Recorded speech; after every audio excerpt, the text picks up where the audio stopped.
ओम शांति। आज की मुरली की डेट है 25/10/2023, 25 अक्टूबर 2023। मीठे बच्चे, तुम बेहद के बाप को याद करो। इसमें ही ज्ञान, भक्ति और वैराग्य तीनों समाया हुआ है। यह है नई पढ़ाई। मीठे बच्चे, तुम बेहद के बाप को याद करो। बेहद का बाप मतलब बाबा फिर से यही बोल रहा है जो हर मुरली में बोलता है कि आत्मा समझकर परम आत्मा को याद करो, है ना। परम आत्मा जो देह से परे है, जिसको बाबा विचित्र भी बोलता है, कि जिसका चित्र नहीं होता है ना, जो साकार नहीं होता है, जिसका चित्र नहीं होता है, उसको बाबा विचित्र भी बोलता है। तो देह से परे मतलब चित्र से परे मतलब आकार से परे, ऐसा जो परम आत्मा, परम पिता जो बाप है, आत्माओं का बाप है, उनको तुम याद करो। इसमें ही ज्ञान, भक्ति और वैराग्य तीनों समाया हुआ है। क्योंकि बाबा ही है, जब बाबा आता है तभी हमें सही ज्ञान बाबा देता है। अब सही ज्ञान मतलब कौन सा? आत्मा समझकर परम आत्मा को जानना और बाकी सभी के साथ आत्मा समझकर ही व्यवहार में आना। यही ज्ञान है, यही बेस है ना, यही सीक्रेट है ना। तो बाबा ज्ञान ही यही देता है कि तुम आत्मा हो, मैं परम आत्मा हूँ और बाकी की सभी आत्माएं हैं, है ना। तो जब बाबा आता है तभी हमें ये ज्ञान मिलता है, तब तक हमें ये ज्ञान कोई भी नहीं देता है।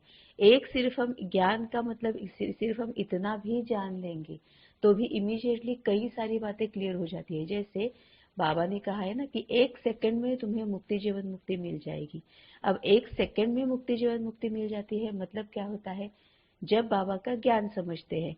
अब बाबा का ज्ञान मतलब क्या समझना है सेकंड में मुक्ति जीवन मुक्ति पाने के लिए? कि जब हम ये पूरी तरह से समझ जाते हैं, महसूस करते हैं, समझना अर्थात महसूस करना कि मैं आत्मा हूँ, परम आत्मा ये मेरा पिता है, परम आत्मा के साथ जुड़ी हुई हूँ और सभी आत्माएं ही मेरे साथ है जिनसे मैं व्यवहार में आती हूँ। जिनसे भी व्यवहार में आती हूँ मैं, वो सभी आत्माएं हैं, है ना। ये एकदम से क्लियर हो जाता है। अब यहाँ पर बाबा और आगे कहता है कि इसमें ही ज्ञान, भक्ति और वैराग्य तीनों समाया हुआ है। अब भक्ति मतलब क्या है? जो लौकिक में हम भक्ति करते आए हैं, लौकिक में भी हमने पूरा विश्वास रखा था। ये जो देवी देवताएं हैं उन पर विश्वास रखा था। पहले पहले हमने क्या किया था कि अव्याभिचारी भक्ति की थी, है ना। व्याभिचारी और अव्याभिचारी दोनों दो प्रकार बाबा ने बताए हैं। अव्याभिचारी मतलब सिवाय शिव के किसी भी और की भक्ति ना करना। और व्याभिचारी भक्ति मतलब शिव के साथ साथ और कईयों की, मतलब जिसमें जो कुछ भी अच्छाई दिखी या जिसमें ऐसी कुछ अलग सी कैपेसिटी दिखी या जिसमें ऐसा कुछ दिखा जो हम में नहीं है, कि उनकी भक्ति करना शुरू कर दिया, मतलब उनको फॉलो करना शुरू कर दिया। भक्ति करना मतलब फॉलो करना, है ना। तो उनको फॉलो करना शुरू कर दिया। तो पूरी भक्ति हम जन्म बाय जन्म, जैसे ही हम द्वापर में आए मतलब जैसे ही आत्मा विकार में आई, जो कि हर एक आत्मा का विकार में आने का समय अलग अलग है। हो सकता है कि कुछ कुछ का सेम हो, लेकिन हर एक आत्मा का द्वापर में आने का समय अपना अपना होता है। द्वापर में आना मतलब विकार में आना। जैसे ही आत्मा विकार में आई वैसे ही वो आत्मा द्वापर में आई, है ना। तो जैसे ही हम विकार में आते हैं, विकर्म शुरू हो जाते हैं, दुख दर्द शुरू हो जाता है और फिर हम भगवान को याद करना शुरू करते हैं। तो पहले हमारी अव्याभिचारी भक्ति थी, हम सिर्फ शिव को याद करते थे, लेकिन वहां पर भी हमें ज्ञान नहीं था, है ना। बिना ज्ञान के लेकिन फिर भी हम उनको पूरी तरह से मतलब भरोसा रखते थे और फिर उनका नाम लेते थे। उनकी जो किसी ने जो भी कहा वो हम फॉलो करते थे। ये हम भक्ति में करते थे। और वैराग्य भी, है ना। वैराग्य मतलब उसके लिए फिर हमने कई सारे सैक्रिफाइसेस करते हैं, कॉम्प्रोमाइजेस करते हैं, एडजस्टमेंट्स करते हैं, कई सारी बातें हम छोड़ते हैं। जब हम भक्ति में होते हैं लौकिक में, तब भी कई सारी बातें हम छोड़ते हैं जबकि हम भक्ति में होते हैं, है ना।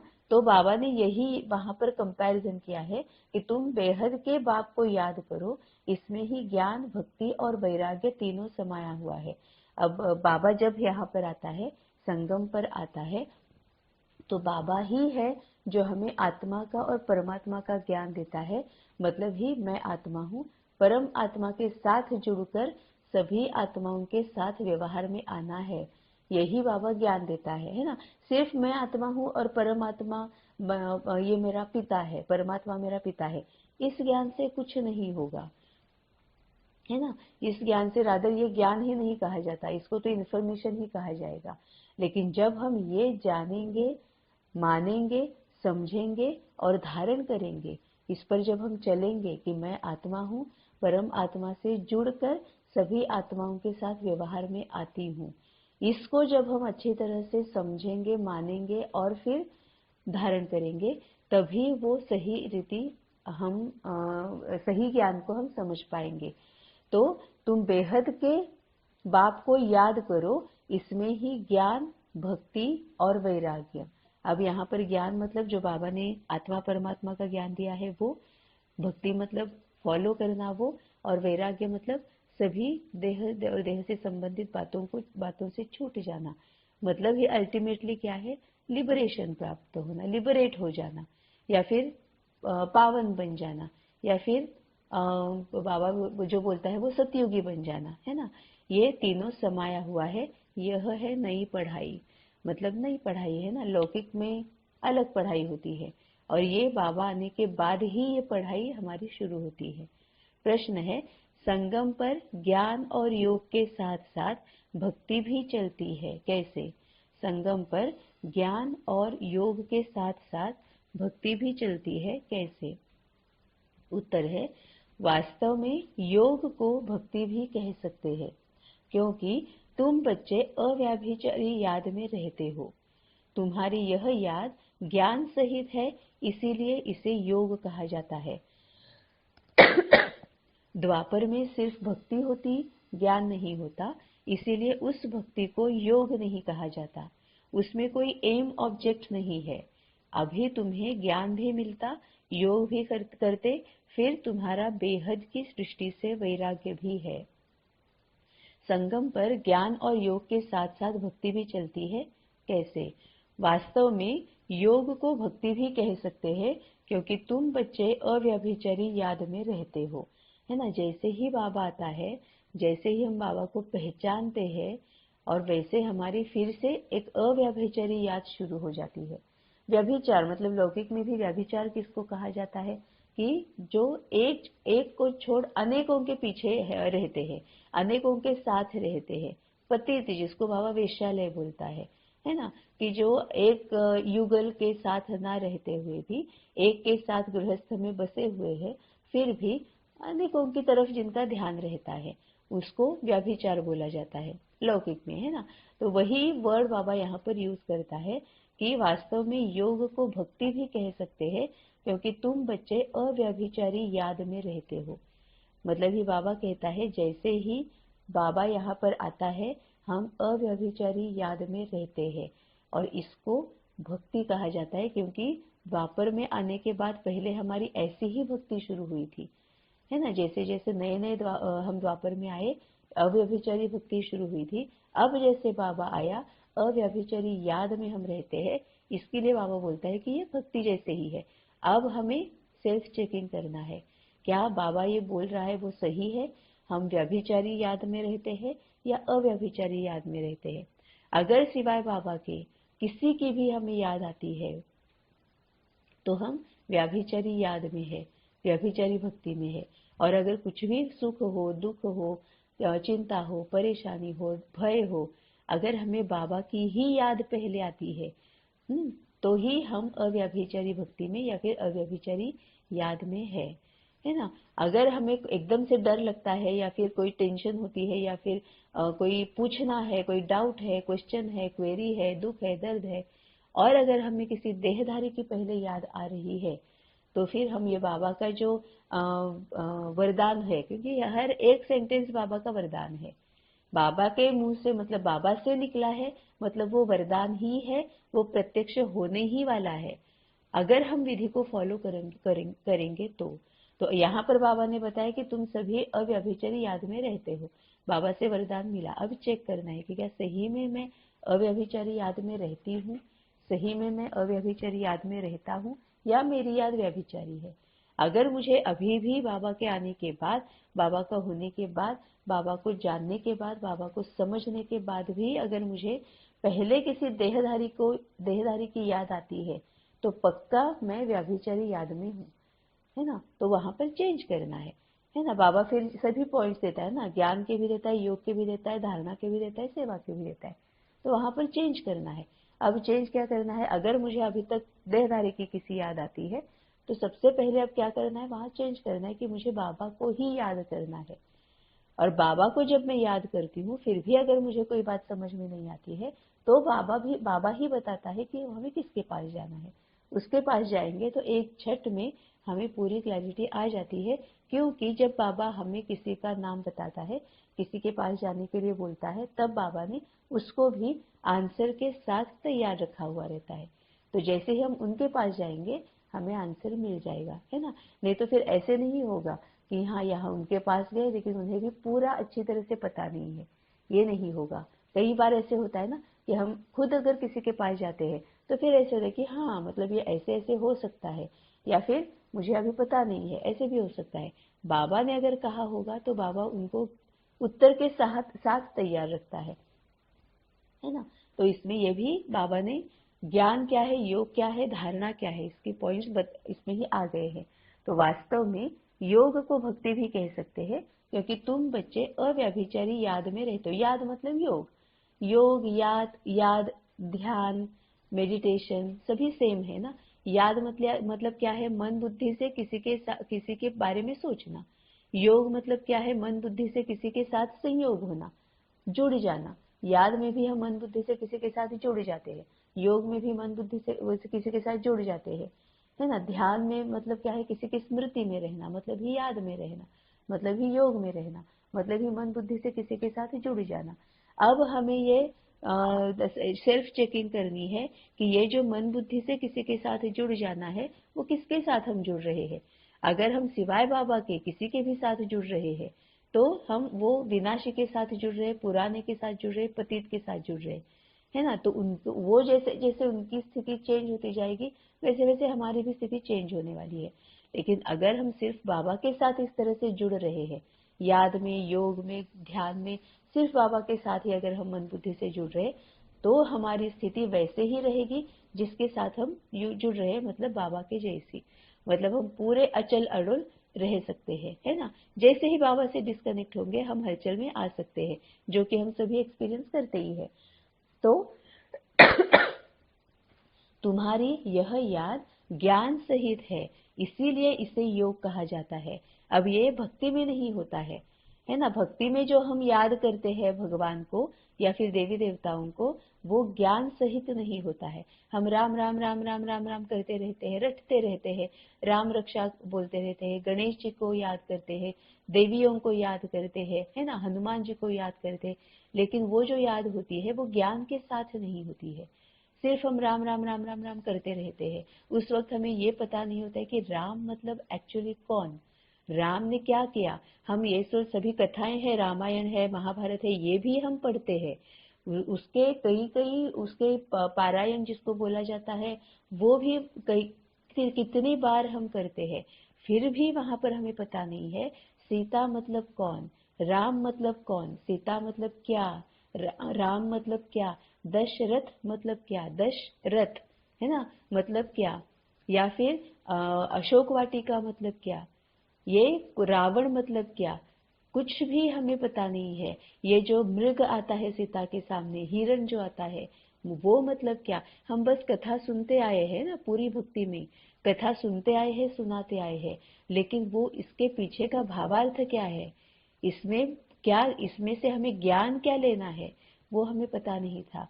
इसीलिए हम सिर्फ राम राम राम राम करते आए और इसमें ज्ञान नहीं था। अब बाबा आकर हमें ज्ञान देता है ना। तो द्वापर में क्या हुआ था, तुम्हारी यह याद ज्ञान सहित है, इसीलिए इसे योग कहा जाता है। अभी हम जो बाबा बाबा बोलते भी है, या फिर हम किसी देवी देवता का भी अगर हम नाम ले रहे हैं, है ना, जैसे बाबा ने कहा है कि तुम्हें कुछ भी छोड़ना नहीं है, कुछ भी तोड़ना नहीं है, तुम जिसके साथ रह रहे हो वो अभी तक लौकिक इसमें अगर मतलब ये जो लौकिक भक्ति जो है ना, वहां में ही अगर अटके हुए हैं या वहां से ही अभी गुजर रहे हैं, तो तुम्हें भी उनको सपोर्ट करना है, लेकिन अब ज्ञान सहित उसको सपोर्ट करना है। गणपति की भी तुम फेस्टिवल जो है धूमधाम से मनाओ, घर में गणपति लाओ, सब कुछ करो, नवरात्रि भी धूमधाम से मनाओ, लेकिन अब ज्ञान सहित करो, है ना। बाकी के जो है जिन्होंने अभी तक बाबा के ज्ञान को नहीं समझा है, वो तो गणेश जी का अलग तरीके से कर रहे हैं पूजन, लेकिन अब हम जो करते हैं वो अलग तरीके से करते हैं, है ना। अब हम योग में रहकर वो करते हैं, है ना। तभी बाबा बोलता है कि हम जान के करते हैं, पहचान के करते हैं, योग में रहकर करते हैं, तो तुम्हारी यह याद ज्ञान सहित है, इसीलिए इसे योग कहा जाता है। अब गणपति की पूजा भी करते हैं तो हमें पता है कि गणपति को देखना है, मतलब हमें क्या एग्जैक्टली देखना है ना। गणपति से हमें मिलता है, सभी लोग कहते हैं कि गणपति से बुद्धि मिलती है ना। तो क्या सही में सिर्फ गणपति का पूजन करने से बुद्धि मिलती है, या कुछ और उसको और तरीके से देखना पड़ता है, उसको देखने का नजरिया बदलना पड़ता है, तब उससे हमें कुछ मिलता है ना। ये अब हमें पता है, बाबा ने इसमें ज्ञान दिया है, तभी बाबा बोलता है कि अब तुम्हारी यह याद ज्ञान सहित है, इसीलिए इसे योग कहा जाता है। और सो फॉर शिव बाबा, है ना। और जो ऊपर बाबा ने कहा है कि अब तुम जो योग में रहते हो मेरे साथ, वो अब भगवान मतलब क्या है, वो कब आता है, क्या करता है ना, किसके साथ क्या करता है, कब करता है, सब कुछ अब हमें पता है। इसीलिए ज्ञान सहित याद में रहने की वजह से बाबा कहता है इसको योग में रहते हो, और योग में रहते हो इसीलिए भगवान के साथ योग में रहने की वजह से भगवान जैसे बन जाते हो, भगवान के समीप आते हो तो भगवान समान बन जाते हो। बाप के जितना भगवान के समीप जाएंगे, क्योंकि हमें ज्ञान है, वो कौन है हमें ज्ञान है, उतना समीप रहेंगे तो उतना जल्दी बाप समान बन जाएंगे। द्वापर से सिर्फ भक्ति होती, ज्ञान नहीं होता, इसीलिए उस भक्ति को योग नहीं कहा जाता, क्योंकि वहां पर हम सिर्फ आंखों से देख रहे हैं। रामायण की जो राम लीला जो करते हैं, है ना, महाभारत के भी कई सारी नाटक या ये किया जाता है, वो हम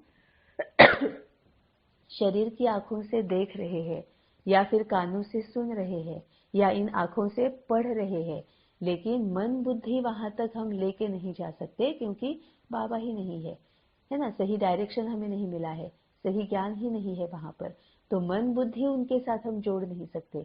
हम आंखों से जुड़ जाते हैं, कानों से जुड़ जाते हैं, है ना, मुख से जुड़ जाते हैं, लेकिन हम मन बुद्धि से जुड़ नहीं जाते हैं वहां पर। इसीलिए बाबा कहता है कि द्वापर से सिर्फ भक्ति होती, ज्ञान नहीं होता, इसीलिए उस भक्ति को योग नहीं कहा जाता। उसमें कोई एम ऑब्जेक्ट नहीं है।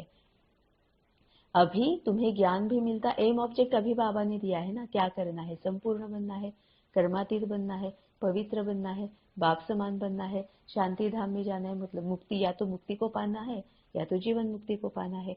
अभी कितने सारे एम ऑब्जेक्ट्स बाबा ने सामने बहुत कुछ रखा हुआ है। अल्टीमेटली सबका एक ही ये होता है कि सतयुगी बनना है, हर एक को अल्टीमेटली सतयुगी बनना ही है, या तो योग से या तो भोग से, है ना। तो अब एम ऑब्जेक्ट क्या है वो हमें पता है। सतयुगी मतलब क्या, 16 कला संपूर्ण, संपूर्ण निर्विकारी, अहिंसा परमो धर्म, मर्यादा पुरुषोत्तम, है ना, सर्वगुण संपन्न, ये हमें पता है। तो एम ऑब्जेक्ट अब हमें पता है। भक्ति में हमें एम ऑब्जेक्ट ही नहीं होता है ना। कई बार ऐसे होता है, कई बार अभी भी हम देख सकते हैं हमारे आसपास जो भक्ति में है, कितना खर्चा करते हैं, कितना टाइम उसमें लगाते हैं, कितनी एनर्जी लगाते हैं, लेकिन उनको ये पता ही नहीं है कि हम ये क्यों कर रहे हैं, है ना। कुछ कुछ तो अब छोटी छोटी सी जो एक्सपेक्टेशंस होती है, जो विनाशी है, वो या सामने रखकर कुछ कुछ छोटा छोटा करते हैं, लेकिन कई तो ऐसे करते हैं कि बस कर रहे, दान कर रहे, पुण्य कर रहे, मंदिर में जा रहे, मस्जिद चर्च गुरुद्वारे जा रहे हैं, है ना, क्यों जा रहे, होम हवन कर रहे हैं, जप तप कर रहे हैं, स्तोत्र 3-3 घंटा, 4-4 घंटा पारायण कर रहे हैं, 8-8 घंटा दिन में, 8-8 घंटा, इस तरह से 1-1 महीना बैठना है, 3-3 हफ्ते बैठना है, ये कर रहे हैं, लेकिन एम ऑब्जेक्ट ही नहीं पता है उन्हें कि ये मैं क्यों कर रही हूँ, है ना। सही एम ऑब्जेक्ट क्या होना चाहिए ये भी पता नहीं है, इसीलिए बाबा बोलता है कि उसमें कोई एम ऑब्जेक्ट नहीं है। क्योंकि जैसे बाबा बोलता है ना कि लौकिक में भी तुम जो पढ़ते हो, ये बाबा पढ़ाई के बारे में बोल रहा है कि पढ़ते हो तो पहले तुम डिसाइड करते हो कि मुझे क्या बनना है। एम ऑब्जेक्ट पहले डिसाइड होता है और फिर उसके अकॉर्डिंगली कोर्स लिया जाता है कि डॉक्टर है, इंजीनियर है, सीए है, लॉयर है, जो भी है ना, वो बाद में डिसाइड होता है, बाद में वो हम कोर्स चूज करते हैं। यहाँ पर भी बाबा वही बोलता है कि तुम्हें संपूर्ण या कर्मातीत, कई बार मुरली में बाबा बोलता भी है कि पहले तुम्हारा एम ऑब्जेक्ट डिसाइड करो। बाबा के ज्ञान में आने के बाद भी अगर हमें एम ऑब्जेक्ट भी पता, एक एम ऑब्जेक्ट ही पता नहीं है कि मुझे करना क्या है, ये सब मैं क्यों कर रही हूँ, तो फिर बाबा बोलता है तुम्हारे विकर्मों का ना विनाश होगा, ना तुम्हारे विकार नष्ट होंगे, भस्मीभूत होंगे, कुछ नहीं होगा।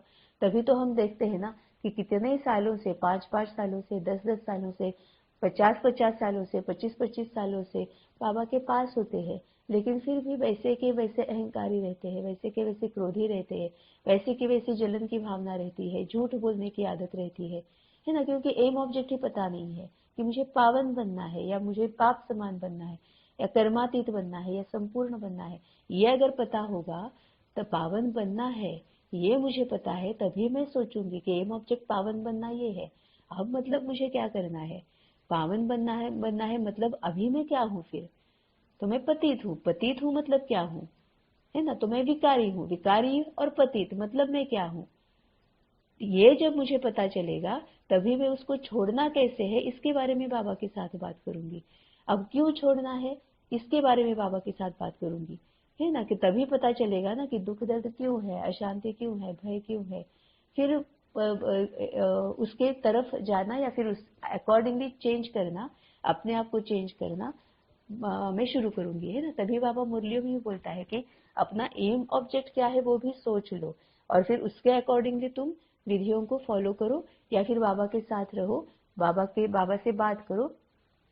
फिर वो क्यों ना हम जिनके साथ रह रहे उनके बारे में कोई एम ऑब्जेक्ट है कि जिनके साथ मैं फलाना फलाना इनके साथ मैं रह तो रही हूँ, रहना तो है, जा तो नहीं सकते, छोड़ तो नहीं सकते, लेकिन फिर भी रह नहीं सकती हूँ, बहुत तकलीफ होती है, बहुत दुख दर्द होता है, बहुत हलचल में आती हूँ।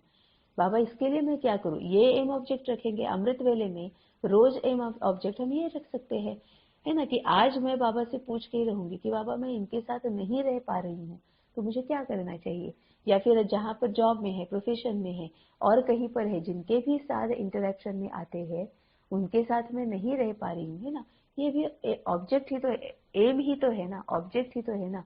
तो वो अगर सामने रखकर भी बाबा के साथ बात करेंगे तो बाबा विधि बता देगा, बाबा कारण भी बताता है, निवारण भी बताता है ना। तभी बाबा बोलता है कि जरूरी नहीं पावन ही तुम्हें ऑब्जेक्ट रखना है, एम रखना है, कर्मातीत संपूर्णता यही, वो तो है ही, वो तो अल्टीमेटली तुम्हें बनना ही है, लेकिन उसको सीढ़ियां बाबा तभी बोलता है। सीढ़ियां क्यों बोलता है, ये छोटे छोटे छोटे छोटे जो है ना, कि इसके साथ नहीं बन रही, उसको समझ नहीं पा रही हूँ, उसके वो साथ होते हैं तो जलन की भावना होती है, ये साथ होते हैं तो डर लगता है ना। ये जो छोटी छोटी सीढ़ियां जो है, डर है, भय है, दुख है, दर्द है, अशांति है, जलन की भावना है ना, ये जो सीढ़ियां है वो धीरे धीरे धीरे जब मैं चढ़ती जाती हूँ, मतलब उसको पार करती जाऊंगी, तभी अल्टीमेटली मैं पावन या कर्मातीत या संपूर्ण वही बनने वाली हूँ ना। तभी बाबा बोलता है कि रोज के अमृत वेले में भी एम क्या है, अमृत वेला करने का एम क्या है। रात को पोता मेल देते हैं तभी पता चल जाता है ना कि अरे हाँ इनके साथ में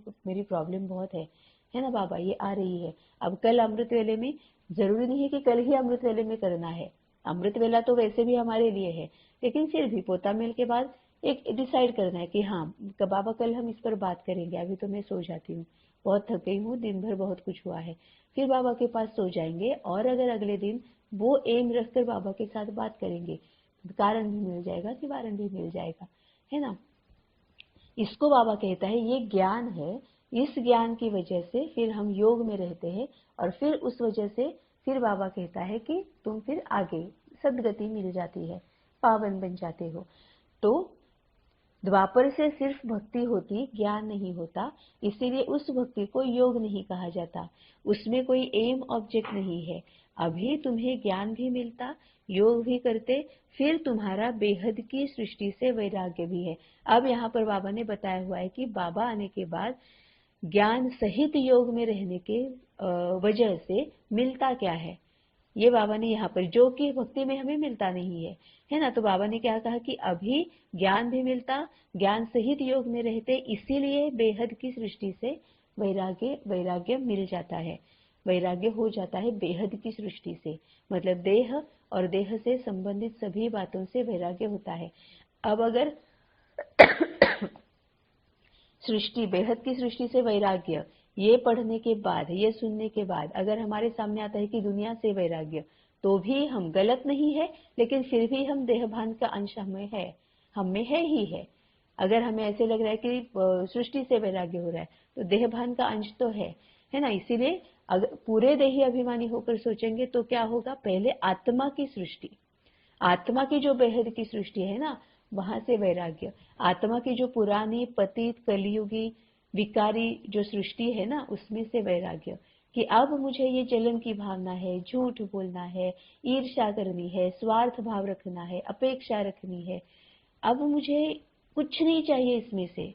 अब मैं तंग आ चुकी हूँ इससे, क्योंकि अब मुझे पता चला कि इससे इसकी वजह से इतना दुख दर्द में मैं नीचे नीचे नीचे अटक कर रह गई हूँ। तो अब मुझे वैराग्य इससे सबसे पहले करना है।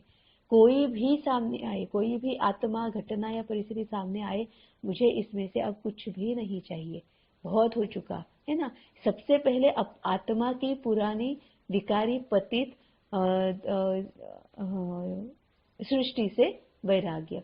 फिर जहां पर जिनके साथ मैं रह रही हूँ, फिर चाहे वो निवृत्ति मार्ग हो या प्रवृत्ति मार्ग हो, लेकिन रह तो किसी के साथ पक्का रही हूँ, है ना। तो जिनके साथ मैं रह रही हूँ उनसे फिर वैराग्य। वैराग्य मतलब मन बुद्धि से, आत्मा के बारे में बाबा बोल रहा है, तो मन बुद्धि से वैराग्य मतलब ही बाबा जो बोलता है चाचा मामा, इसमें से पार हो जाना है। अब ये आत्मा है, मैं आत्मा हूँ, परमात्मा से जुड़ी हुई हूँ, और ये सभी आत्माएं हैं। इनसे क्यों जुड़ी हूँ, क्योंकि पीछे इनके साथ कुछ ना कुछ करके आई हूँ, तभी इनके साथ जुड़ी हूँ। अब क्या करना है, बस इनमें से भी निकलना है। अब मुझे इनमें से भी कोई नहीं चाहिए।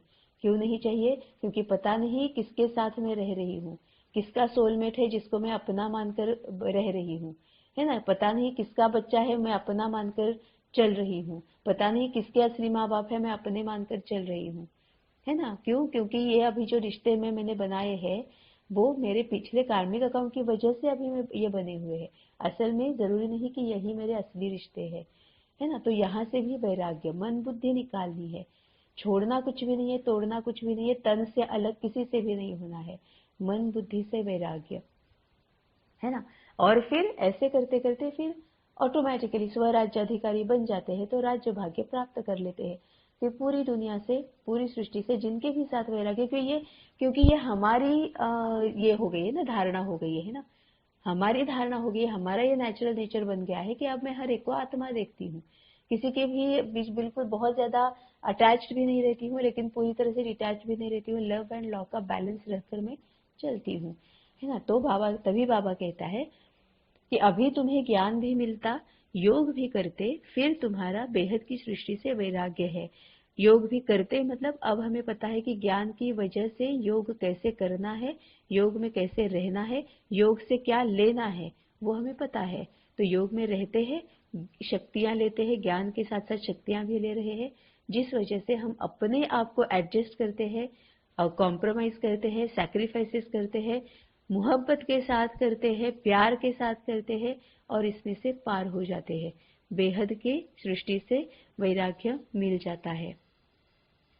धारणा के लिए मुख्य पॉइंट से पहली पॉइंट, गृहस्थ व्यवहार में रहते नष्टो मोहा भी बनना है, साथ साथ सबसे तोड़ निभाते कमल फूल समान रहना है। गृहस्थ व्यवहार में रहते नष्ट मोहा भी बनना है ना। अब यहाँ पर कई सारी बातें बाबा क्लियर करता है कि गृहस्थ व्यवहार में रहते, बाबा ने कभी नहीं कहा कि गृहस्थ छोड़ो, तोड़ो, तन से अलग हो जाओ, कुछ भी नहीं कहा है ना। बाबा ने कहा है गृहस्थ व्यवहार में रहना है, शादी ब्याह में जाना है, मकान नया खरीदना चाहते हो खरीदो, गाड़ी नहीं खरीदना चाहते हो खरीदो, कुछ भी छोड़ो मत, कुछ भी तोड़ो मत। जैसे तुम्हारे पिछले विकर्मों की वजह से दुख का सामना करते हो, वैसे तुम्हारे पिछले श्रेष्ठ कर्मों की वजह से जो तुम्हें अच्छा अच्छा मिला है, जो तुम्हारे सामने है, है ना, जिसका तुम सुख और आराम और उपभोग ले सकते हो वो भी ले लो, लेकिन मन बुद्धि बाबा के साथ, है ना। तो गृहस्थ व्यवहार में रहते नष्ट मोहा भी बनना है, गृहस्थ व्यवहार में रहना है, लेकिन चाचा मामा इसमें से पार होना है। युगल है, पत्नी है, पति है, बेटा है, बेटी है, माँ बाप है, भाई बहन है, इस देह के रिश्ते से निकलना है, देह के रिश्ते से परे होना है, हर एक को आत्मा देखना है। आत्मा जब हम देखते हैं ना, तो पूरा ज्ञान मतलब एक पर्सपेक्टिव ही चेंज हो जाता है। भाई कहकर स्थूल में भाई या फिर पत्नी या पति या बच्चा, ये अगर हम देखते हैं, इस तरह से अगर हम देखते हैं, तो पूरा पर्सपेक्टिव चेंज होता है। फिर वो मेरा में आ जाता है, मेरा बेटा, मेरा पति, मेरी पत्नी, मेरी माँ, मेरा भाई, मेरी बहन, है ना, इसमें आ जाता है। लेकिन अगर हम नष्टो मोहा बन जाते हैं, मतलब ही मन बुद्धि उसमें ये मेरा मेरा जो है वो निकाल लेना है। नष्टो मोहा बनना मतलब मेरा मेरा निकाल देना, है ना। तो जब मेरा मेरा निकाल देते हैं, तो फिर क्या होता है, ये बच्चा है, अब किसका बच्चा है, बाबा का है, फिर मतलब ही आत्मा है ना। तो गृहस्थ व्यवहार में रहते नष्ट मोहा भी बनना है, और फिर यहाँ पर बाबा ने ये भी कहा है कि नष्ट मोहा बनना है, उनमें से मोह निकालना है, मन बुद्धि उसमें से निकालनी है, बाबा की तरफ लगानी है ना। साथ साथ सबसे तोड़ निभाते कमल फूल समान रहना है, मतलब उपराम रहना है ना। उनके जो मोह में जब हम रहते हैं ना, तो उनकी मनस्थिति के प्रभाव में ही हम रह रहे हैं। अगर मोह में रहते हैं, तो क्या हो रहा है कि वो दुखी हो रहे हैं, हम भी दुखी हो रहे, वो डर गए, हम भी डर गए, वो खुश हो गए, हम भी खुश हो गए, है ना। वो एकदम आनंद आनंद उत्साह में है, एकदम हम भी उत्साह में आ जाते हैं, है ना। उन्होंने इतना आज थोड़ा सा भी ज्यादा खाया, वो उन्हें अगर सब्जी अच्छी लगी, हम कितना खुश हो जाते हैं कि चलो आज उन्होंने ना 2 के बजाय 3 रोटियां खा ली, है ना। या फिर अगर आज उन्होंने नहीं खाया, इमीडिएटली हम क्या हुआ, कैसे हुआ, क्यों नहीं खाया, अच्छा नहीं बना है। और फिर इसमें यही नहीं सिर्फ होता कि मुझसे ठीक नहीं बना है, सिर्फ इतना ही नहीं होता है, उसके आगे भी फिर हम चले जाते हैं कि हाँ, इनको तो कोई है ही नहीं, क्या इनको पड़ती है, मैं सुबह से उठकर लगी हुई हूँ, इनको क्या फर्क पड़ता है, बस नहीं खाना है, यहाँ फिर जो रहता है फिर मुझे खाना पड़ता है, बासी रहता है या फेंकना पड़ता है, जो भी है, फिर वो शुरू हो जाता है, क्योंकि मोह में रहने की वजह से उनके प्रभाव में आ जाते हैं। लेकिन जब हम आत्मा देख रहे हैं, तो प्रभाव से मुक्त होते हैं। जैसे ही मैं आत्मा हूँ, वो भी आत्मा है, ऑटोमेटिकली हम बाबा के साथ, परमात्मा के साथ कनेक्टेड रहते हैं, परमात्मा के प्रभाव में रहते हैं, देहधारियों के आत्मा प्रभाव से मुक्त हो जाते हैं, है ना। तो उसको भी बाबा फूल समान बोलता है कि किसी के भी प्रभाव से मुक्त, है ना। कमल मतलब क्या है, कीचड़ से निकलता है, लेकिन फिर भी कीचड़ का कोई भी प्रभाव उस पर नहीं है ना। वैसे ही ऊपर देख रहा है, नीचे देख भी नहीं रहा है, कीचड़ से ऊपर, कीचड़ में से ही निकल रहा है, मतलब यही है ना, जन्म जन्म रहते हुए इसमें से ही निकलना है, लेकिन फिर भी कलियुगी, पूरी जो कलियुगी दुनिया है उसमें से ऊपर, है ना। तो गृहस्थ व्यवहार में रहते नष्ट मोहा भी बनना है, साथ साथ सबसे तोड़ निभाते ड्यूटीज एंड रिस्पॉन्सिबिलिटीज, कर्तव्य और जिम्मेवारियां, इसको बाबा तोड़ बोलता है। कर्तव्यों से और जिम्मेवारियों से कभी भी छूटना नहीं है, मतलब तोड़ निभानी ही निभानी है। अब कर्तव्य मतलब क्या है, जिम्मेवारियां मतलब क्या है। कर्तव्य मतलब खुद इंडिपेंडेंट होना है। अब बाबा के पास आने के बाद तो कर्तव्य और जिम्मेवारियों को यही याद में रखना है। कर्तव्य मतलब खुद को पूरी तरह से इंडिपेंडेंट बनाना है ना। Physically, financially, emotionally, psychologically, intellectually, है ना, सभी तरह से अपने आप को इंडिपेंडेंट बनाना है, यही सबसे हमारा पहला कर्तव्य है, बाबा यही करने आया है। और जिम्मेवारी मतलब जैसे हम इंडिपेंडेंट बनना शुरू हो जाते हैं, जैसे हम इंडिपेंडेंट बनते जाते हैं, वैसे पता चलता है कि कैसे कैसे कैसे किस किस स्थितियों से गुजरना पड़ता है, अनुभवी मूर्त हो जाते हैं हम, है ना। फिर औरों को हेल्प करनी है, वो इंडिपेंडेंट बन जाए, ये हमारी जिम्मेवारी है, वो हमारी रिस्पॉन्सिबिलिटी है। तो खुद इंडिपेंडेंट बनना ये हमारी ड्यूटी है, औरों को इंडिपेंडेंट बनाना ये हमारी रिस्पॉन्सिबिलिटी है। तो बाबा बोलता है कि साथ साथ सबसे तोड़ निभाते फूल समान रहना है, कमल फूल समान रहना है। मतलब अब इसमें कितनी सारी बातें आ जाती है ना।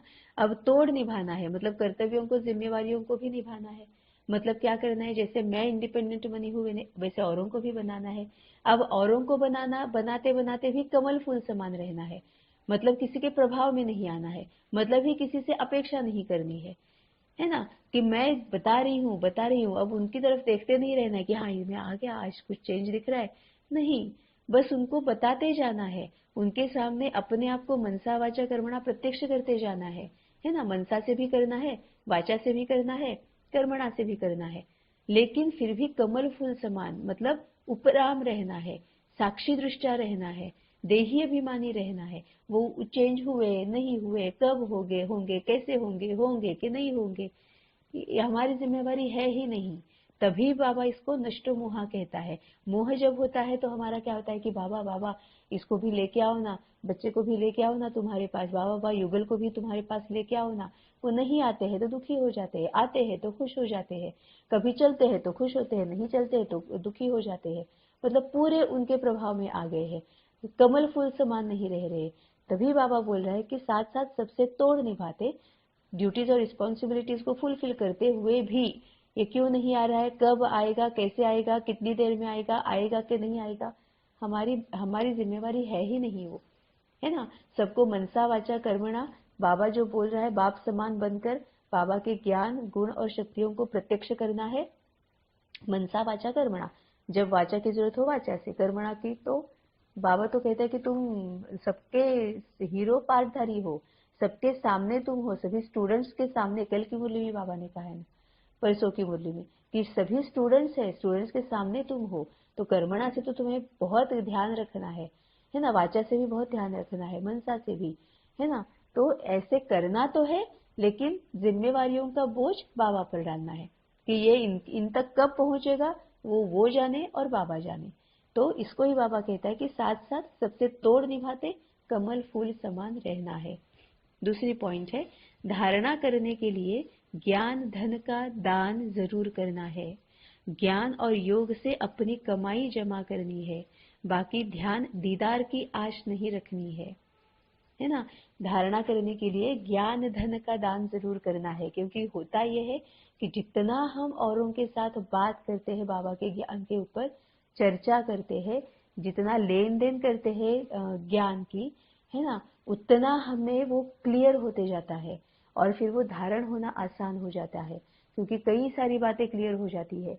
दूसरी बात ये भी होता है कि इसी से ही मनन चिंतन होता है, विचार सागर मंथन होता है ना। तो होता यह है कि ज्यादा टाइम तक वो मन में रहने की वजह से अंदर तक समा जाता है, सिंक इन हो जाता है, सबकॉन्शियस माइंड तक चला जाता है, चित्त तक चला जाता है, और जो चित्त में है उसकी धारणा होनी ही होनी है ना। अभी तक भी हम भक्ति में जो थे वो पूरा, मतलब इतना मन लगाकर हम करते थे, ब्लाइंडली फॉलो करते थे, लेकिन फिर भी उसके ऊपर सोचते ही थे ना, उसके ऊपर सोचने की वजह से वही अंदर तक चला जाता था, और फिर वही आता था ऑटोमेटिकली। कहीं हमने टेम्पल देखा नहीं कि ऑटोमेटिकली हाथ ऐसे हो जाते हैं, है ना, नमस्कार करने के लिए ऐसे हो जाते हैं, वो क्यों होता है, सबकॉन्शियस माइंड में वही है कि अरे हाँ, कितनी दूर, बस एक उतना जो ये होता है ना, टेम्पल का जो एकदम ऊपर वाला जो इतना सा छोटा सा जो कलश जिसको बोलते हैं वो होता है ना,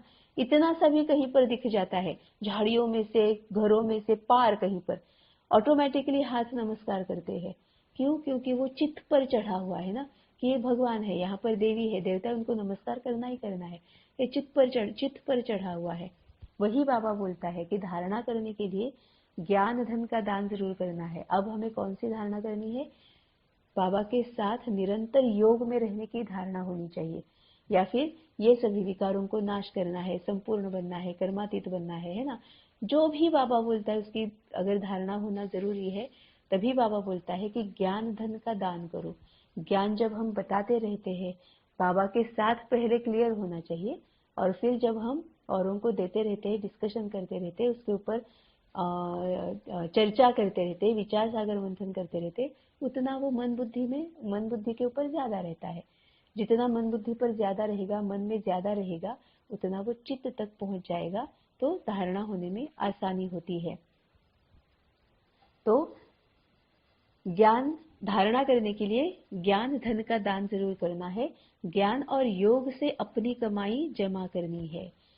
बाकी अपनी कमाई मतलब क्या है, ज्ञान और योग से अपनी कमाई जमा करनी है, इसका मतलब क्या है, कमाई क्या होती है। सबसे पहले तो ज्ञान युक्त योग में रहने की वजह से वही के वही शांति मिल जाती है, हम स्टेबल हो जाते हैं, अचल अडोल हो जाते हैं। हमें पता चल जाता है कि हाँ, मैं शांत भी रह सकती हूँ, ये गुण मुझ में भी है, ये शक्ति मुझ में भी है। मैं हलचल में ही हमेशा आ जाऊं ऐसा जरूरी नहीं है, मैं भी अचल अडोल रह सकती हूँ। और फिर पता चल जाता है कि यही मेरा स्वधर्म है, ओरिजिनल क्वालिटी ये है मेरी, ये है ना। ये सबसे पहले कि सुख भी महसूस कर सकती हूँ, पवित्रता महसूस कर सकती हूँ, है ना। और फिर ये जो कमाई, सबसे इम्पोर्टेंट कमाई तो ये हो जाती है, शक्तियां बढ़ जाती है। ज्ञान की वजह से शक्तियां बढ़ाते हैं ना हम। इंडिगो ले रहे, रेड ले रहे हैं, और फिर बाबा के साथ बात कर रहे हैं, तो ये ज्ञान सबसे पहले मिलना, ये तो सबसे बड़ी कमाई है। उसी से ही बाकी गुण और शक्तियां, इनकी कमाई जमा हो जाती है, और उसी वजह से फिर वो सेवा में लगा सकते हैं, तो और कमाई जमा हो गई। बाकी ध्यान दीदार की आश नहीं रखनी है। ध्यान दीदार की मतलब जो साक्षात्कार होते हैं ना, बाबा जो कहता है कि तुम जब योग में बैठते हो तब तुम्हें साक्षात्कार, कोई सीन दिखता है, विजन दिखता है ना। तो वो साक्षात्कार जो होता है, जब तक उस साक्षात्कार के पीछे का मतलब समझ में नहीं आता है, साक्षात्कार का कोई फायदा नहीं है ना। अगर साक्षात्कार, हम योग में बैठे हुए हैं और सामने अगर ब्रह्मा बाबा भी दिख जाए, है ना, ब्रह्मा बाबा दिख रहा है तो क्या, आगे क्या। या फिर हमें और कुछ वो जो स्वर्ग की जो ये है सृष्टि है, सतयुग जो है वो हमें दिख रहा है, फिर आगे क्या। सतयुग की सृष्टि दिख रही है ना। देवी देवताएं, हो सकता है कि पूरे अच्छे अच्छे कपड़े पहनकर, वो जो अभी पोस्टर्स आते हैं ना सतयुग के, वैसे वैसे हमें कुछ दिख रहा है, लेकिन उसके आगे क्या। वो दिख रहा है बस, वो टेम्पररी है, अभी दिख गया चला भी गया, मतलब विनाशी है ना। हमेशा थोड़ी ना सामने रहने वाला है, अभी अभी दिखा, अभी अभी चला गया, मतलब विनाशी है। तो उससे क्या फिर मिला हमें, टेम्पररी सुख मिला, टेम्पररी खुशी मिली कि अरे अब आज मुझे ब्रह्मा बाबा दिख गया, टेम्पररी खुशी मिली। जब तक उसके पीछे का भावार्थ नहीं पता चलेगा तब तक कुछ भी फायदा नहीं होगा। तभी बाबा बोलता है कि ध्यान दीदार की आश नहीं रखनी है। किसी किसी का हम सुनते हैं ना, किसी किसी का जैसे हम सुनते हैं कि वो ट्रांस में जाते हैं, फिर वो बाबा की बातों को समझते हैं, बाबा के साथ बात करते हैं, फिर आके बताते हैं, जिनको संदेशी भी कहा जाता है। तो कई बार हमें ऐसे लगता है कि हमें भी वो होना चाहिए, बाबा हमें भी वहां लेके चलो, बाबा हमें भी दिखाओ, है ना। लेकिन ये समझना है सबसे पहले कि ये हर एक का अपना अपना पार्ट है, संदेशी का पार्ट उनका अपना पार्ट है ना। लेकिन इसका मतलब अगर हम समझ पाए तभी तो उसका फायदा है ना। नहीं तो कितनी सारी साक्षात्कार हो रहे हैं, कितने सारे बाबा के टचिंग हो रहे हैं, लेकिन अपने में अगर कोई चेंज ही नहीं आ रहा है तो फिर उसका फायदा भी नहीं है। तभी बाबा बोलता है कि ज्ञान और योग से अपनी कमाई जमा करनी है, बाकी ध्यान दीदार की आश नहीं रखनी है। वरदान है, संतुष्टता के सर्टिफिकेट द्वारा भविष्य राज्य भाग्य का तख्त प्राप्त करने वाले संतुष्ट मूर्ति भव। संतुष्टता के सर्टिफिकेट द्वारा भविष्य राज्य भाग्य का तख्त प्राप्त करने वाले संतुष्ट मूर्ति भव। संतुष्ट रहना है और सर्व को संतुष्ट करना है, यह स्लोगन सदा आपके मस्तक रूपी बोर्ड पर लिखा हुआ हो।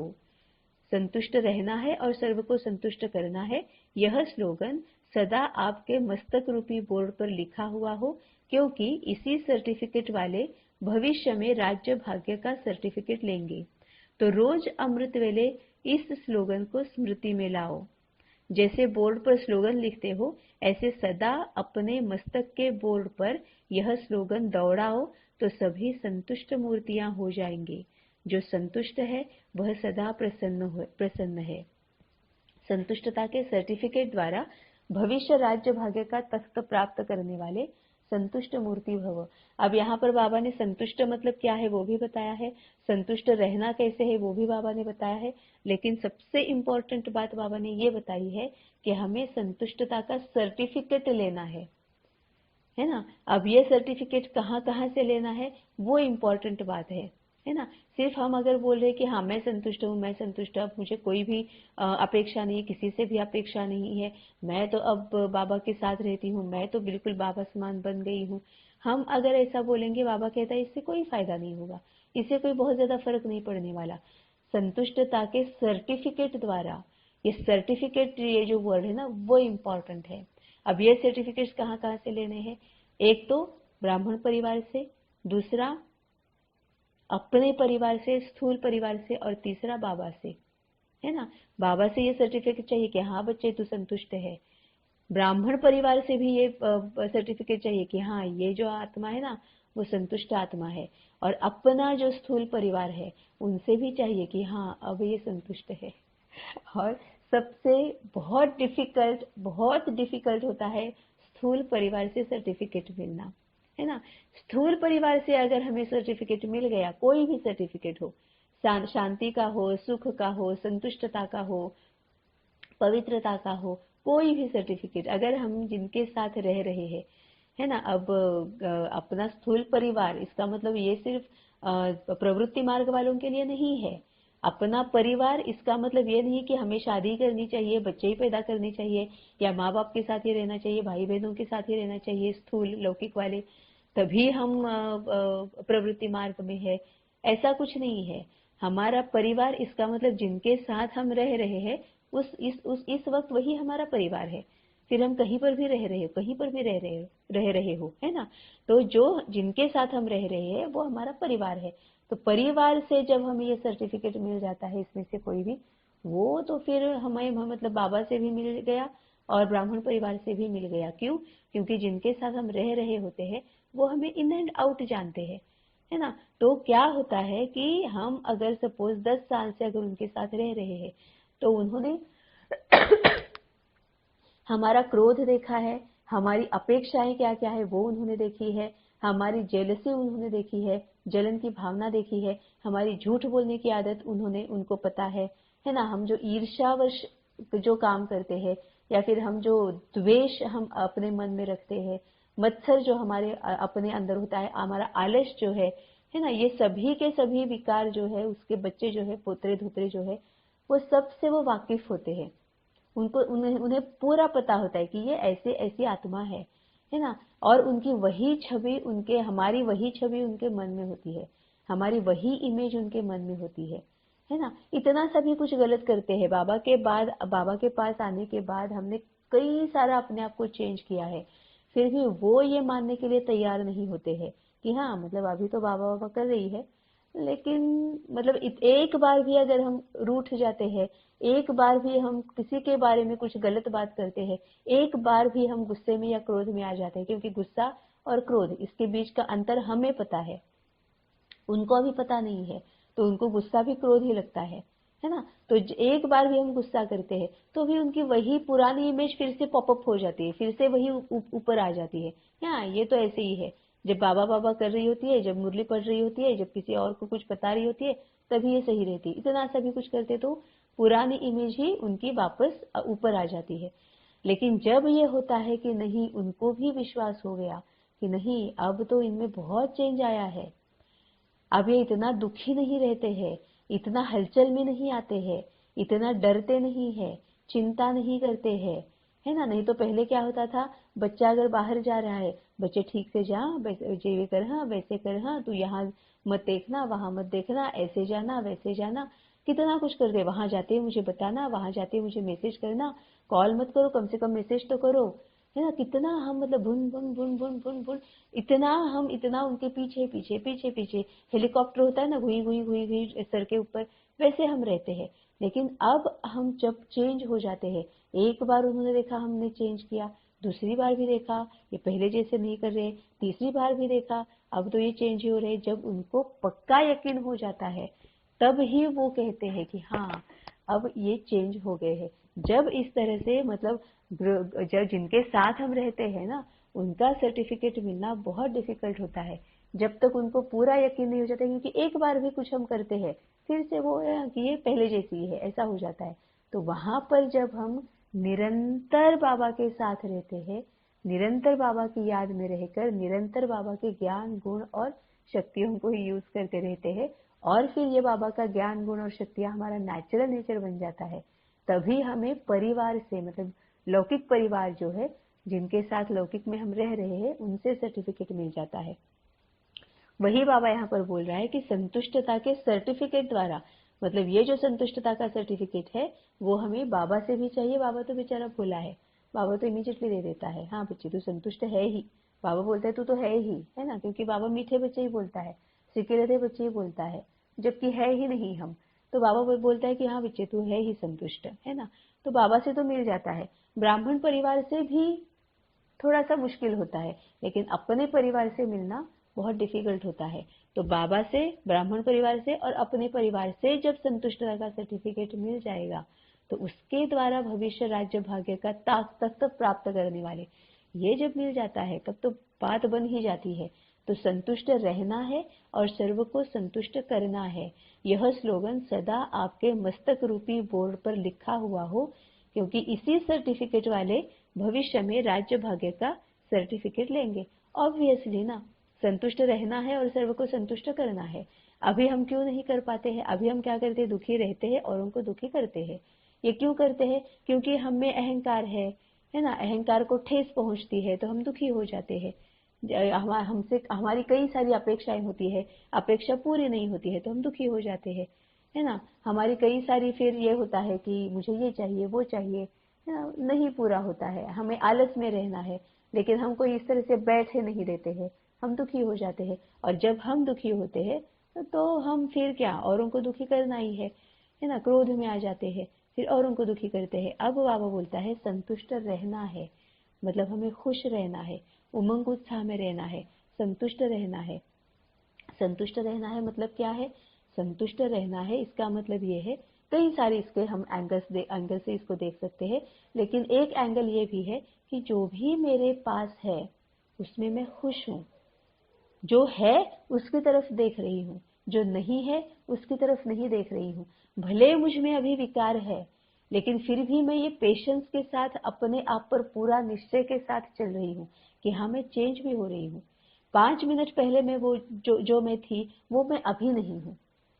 1 दिन पहले जो मैं थी वो मैं अभी नहीं हूँ। 1 साल पहले जो मैं थी वो मैं अभी नहीं हूँ। चेंज तो मुझ में पक्का आ रहा है। ये भी संतुष्टता ही है ना, क्योंकि ये अपने आप को हम मोटिवेट करते हैं, अपने आप को हम चेक कर रहे हैं, स्वदर्शन चक्र घुमा रहे हैं, अभी भी मुझ में विकार है, इसको एक्सेप्ट कर रहे हैं, है ना। जब हम चेक करते हैं तभी तो चेंज पॉसिबल होता है ना।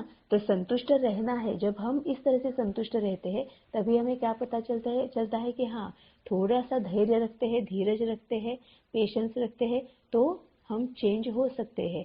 तब हम औरों को भी उसके लिए सहयोग दे सकते हैं, है ना। जब हम संतुष्ट है तभी हम सर्व को संतुष्ट कर भी सकते हैं। तो संतुष्ट रहना है और सर्व को संतुष्ट करना है। जब मैं ये करूंगी कि मैं पहले जो भी मेरे पास है उसको देख रही हूँ, फॉर एग्जाम्पल जिनके साथ हम रह रहे हैं, फॉर एग्जाम्पल लौकिक परिवार लौकिक परिवार में जिनके साथ मैं रह रही हूँ उनके अगर मैं गुणों को देख रही हूँ तो मैं संतुष्ट होती हूँ। अगर मुझे आदत है कि उनके गुणों को मैं देख रही हूँ, मैं सुखी हो रही हूँ, आनंदित महसूस करती हूँ, खुश हो रही हूँ, है ना, तभी मैं उनको बता पाती हूँ कि अरे हाँ तुम में ये है, हाँ तुम्हें कितना अच्छा गुण तुम में है, मुझे सीखना चाहिए तुमसे, है ना। जब मैंने उनके गुण को देखा तभी मैं उनको भी खुश कर पाई। उनके गुण को देख के जब मैं खुश हो पाई तभी मैं औरों को भी खुश कर पाती हूँ। लेकिन अगर बच्चे में, युगल में, माता पिता में, भाई बहनों में कितने सारे गुण होते हैं लेकिन हम उनको देखते ही नहीं है। हम देखते हैं उनके जो गलतियां होती है उनको ही हम गिनाते रहते हैं। मतलब कई बार तो ऐसे होता है कि इतने मतलब बाबा के पास वो आए नहीं है ना, वो इसीलिए नहीं आए हैं क्योंकि उनमें गुण ही ज्यादा है, उनको हमसे पहले आने की जरूरत ही नहीं है ना। तो उनके गुणों को हम देखते नहीं है, गलतियों को देखते रहते हैं, उनकी कमजोरियों को देखते रहते हैं, उसी को गिनाते रहते हैं, तो खुद दुखी होते रहते हैं, खुद असंतुष्ट रहते हैं, उनको भी असंतुष्ट करते रहते हैं, क्योंकि हम देख रहे हैं जो नहीं है उसी की तरफ देख रहे हैं, है ना। तभी बाबा बोलता है संतुष्ट रहना है और सर्व को संतुष्ट करना है, मतलब गुणों को देखना है और औरों को भी गुणों को देखकर खुद खुश होना है, औरों को भी खुश रखना है। यह स्लोगन सदा आपके मस्तक रूपी बोर्ड पर लिखा हुआ हो, क्योंकि इसी सर्टिफिकेट वाले भविष्य में राज्य भाग्य का सर्टिफिकेट लेंगे। अब इससे राज्य भाग्य का सर्टिफिकेट कैसे मिलेगा? क्योंकि जब हम संतुष्ट हो रहे हैं, जो है उसको देख रहे हैं, जो नहीं है उसके पीछे भाग कर दुखी नहीं हो रहे हैं, इसका मतलब हमारे मन बुद्धि पर हमने कंट्रोल किया है। अब मेरा मन मेरी बुद्धि मेरे कंट्रोल में है, मतलब मेरी मन बुद्धि कंट्रोल में है तो मेरे ज्ञानेन्द्रिया भी कर्मेंद्रिया भी कंट्रोल में है, तो स्वराज्याधिकार प्राप्त हो गया। स्वराज्याधिकार प्राप्त होता है, इसका ही मतलब मन बुद्धि मेरे कंट्रोल में है तो मैं बाबा के साथ ही रखती हूँ, क्योंकि कंट्रोल में है तो और कहीं पर लगानी ही नहीं है, तो बाबा के साथ रखती हूँ और फिर ज्ञान और शक्तियों को यूज कर रही हूँ, औरों को समझ पा रही हूँ, औरों के साथ ज्ञान गुण शक्तियों को यूज कर ही व्यवहार में आ रही हूँ, है ना। तभी हो रहा है कि सभी मुझसे खुश है, सभी मुझसे संतुष्ट है, तो सभी मेरे साथ रहना चाहते हैं, तो सभी मेरे साथ बात करना चाहते हैं, अपनी प्रॉब्लम्स शेयर करना चाहते हैं, प्रॉब्लम्स के सॉल्यूशन के बारे में बात करना चाहते हैं, मुझ पर भरोसा करते हैं। मतलब ही क्या है? इनडायरेक्टली अपने आप को वो मेरे सामने सरेंडर कर रहे हैं। ये सरेंडर ही तो है ना। तो वो सरेंडर कर रहे हैं, मतलब ही क्या है? अब मेरा कंट्रोल उन पर भी है। याद भी नहीं है कि अब मैं इनको, ये मेरे कंट्रोल में है, क्या है, इससे भी छूट रहे हैं। ये मेरे कंट्रोल में है, इससे भी छूट रहे हैं, तभी तो राज्य भाग्य प्राप्त हो जाता है ना। नहीं तो अभी भी तो कितनी सारी ऐसी आत्माएं है ना जो हमारे कंट्रोल में रहती है या हम जिनके कंट्रोल में रहते हैं, लेकिन वो अहंकार होता है, वो एक कमजोरी होती है, विकार होता है कि हाँ इन पर मेरा कंट्रोल है। अब यहाँ पर मेरा अपना मन बुद्धि मेरे कंट्रोल में होने की वजह से, स्वराज्याधिकार पाने की वजह से सामने वाला खुद मेरे सामने सरेंडर हो रहा है ना। और मैं मतलब बाबा के साथ जुड़ी हूँ, मैं पूरी निमित्त भाव में हूँ, तो मैं पूरी निर्मल मेरा स्वभाव है, मेरा नेचुरल नेचर निर्मल है कि वो सरेंडर हो रहा है तो मैं उसको बाबा के पास ही मैं लगी हुई हूँ कि बाबा ये देखो ये क्या बोल रहे, बाबा ये देखो ये क्या कर रहे, है ना। तो ये जो है तो अपने आप ही फिर राज्य भाग्य ही मिल रहा है ना। अभी परिवार में क्या हो रहा है कि परिवार में सभी मेरे साथ बात कर रहे हैं, सभी मुझे पूछ रहे हैं, सभी मेरे सामने प्रॉब्लम्स लेकर आ रहे हैं, उनको मुझ पर भरोसा दिखा रहे हैं, मतलब ही सरेंडर हो रहे हैं, है ना। तो इसी को ही बाबा को बोलता है कि राज्य भाग्य प्राप्त हो जाना। तो जिनके साथ रह रहे उनके साथ हो रहा है, तो रिलेटिव्स के साथ भी होता जाता है, फ्रेंड्स के साथ भी वही होता है, सबके साथ वही होता है। इसी को बाबा राज्य भाग्य बोलता है। तभी बाबा कहता है कि पहले स्वराज्याधिकार प्राप्त करना है, तभी राज्य भाग्य मिल जाएगा। पहले अपने मन बुद्धि पर कंट्रोल आ जाता है तभी, और जो है वो अपने सामने सरेंडर कर देंगे या फिर राज्य भाग्य प्राप्त हो जाएगा, है ना। तो क्योंकि इसी सर्टिफिकेट वाले भविष्य में राज्य भाग्य का सर्टिफिकेट लेंगे, क्योंकि ये इसमें हिडन मैसेज ये है कि अपने आप को चेंज करो। बाबा हिडन मैसेज क्या दे रहा है? तो शुगर कोटेड होता है ना सब कुछ बाबा का कई बात, ऑलमोस्ट बातें शुगर कोटेड होती है, तो बाबा का मैसेज यही है कि अपने आप को चेंज करो तो सभी चेंज हो जाएंगे। Change yourself and the world will change. तो रोज अमृत वेले इस स्लोगन को स्मृति में लाओ। मतलब ही बाबा बोल रहा है कि अपने आप पर कंट्रोल कैसे रखना है, अपने आप को संतुष्ट कैसे रखना है, ये हर अमृत वेले, रोज के अमृत वेले में इसको स्मृति में लाओ। अब इन जिनके साथ मैं रह रही हूँ उनके साथ रहते हुए मुझे संतुष्ट कैसे रहना है, बाबा के साथ बात करनी है। अभी बाबा ने बता दिया क्या करना है। जैसे बोर्ड पर स्लोगन लिखते हो, ऐसे सदा अपने मस्तक के बोर्ड पर यह स्लोगन दौड़ाओ तो सभी संतुष्ट मूर्तियां हो जाएंगे। मतलब निरंतर 24/7, मतलब ही गुणग्राही बनो, सबके गुणों को देखो, है ना, अपेक्षा मत करो। कई सारे एंगल्स इसके हैं। जो संतुष्ट है वह सदा प्रसन्न है ना। अब प्रसन्नता चेहरे से दिखाई देती है, संतुष्टता चेहरे से दिखाई देती है, दिव्यता अपने आप आ जाती है, आंखों से दिखाई देती है। एक शांत स्वभाव जो है, या फिर एक शांति, मतलब ये भी नहीं होता है कि कॉन्फिडेंस नहीं है, शांति के साथ साथ वो कॉन्फिडेंस भी होता है ना। हम किसी के प्रभाव में नहीं होते हैं। जैसे बाबा बोलता है ना कि देवताओं की जो मूर्तियां होती है उसमें भी उनके आंखों से दिव्यता छलकती है, उनके चेहरे से एक संतुष्टि, खुशी और दिव्यता छलकती है। अब उनकी आंखों में जब हम देखते हैं तो प्यार तो भरा हुआ होता है ना। प्यार तो ऐसे मतलब ये हो रहा होता है, लेकिन उसके साथ साथ ये भी उसमें होता है कि वो हमारी तरफ देखते हुए भी हमारी तरफ नहीं देख रहे हैं। मन बुद्धि से वो कहीं और है। किसी भी मूर्ति के आंखों में आप देखो, किसी भी मूर्ति की आंखों में, फोटो भी अगर है उसकी भी आंखों में अगर हम देखेंगे, है ना, तो पता चल जाता है कि ये हमें देख रहे हैं लेकिन फिर भी हमें नहीं देख रहे हैं। इसका मतलब क्या है, हमारे ऊपर उनकी आंखें हैं लेकिन मन बुद्धि उनकी कहीं और है। शरीर की आंखें तो हमारी तरफ है लेकिन मन बुद्धि कहीं और पर है ना। इसका ही मतलब क्या है कि वो किसी और के साथ जुड़े हुए हैं, है ना। तभी तो वो दिव्यता दिखाई देती है और तभी वो प्रसन्न दिखते हैं, क्योंकि वो किसी और से जुड़े हुए, बाबा से जुड़े हुए रहते हैं। तो जो संतुष्ट है वह सदा प्रसन्न है। स्लोगन है, आपस में स्नेह और संतुष्टता संपन्न व्यवहार करने वाले ही सफलता मूर्त बनते हैं।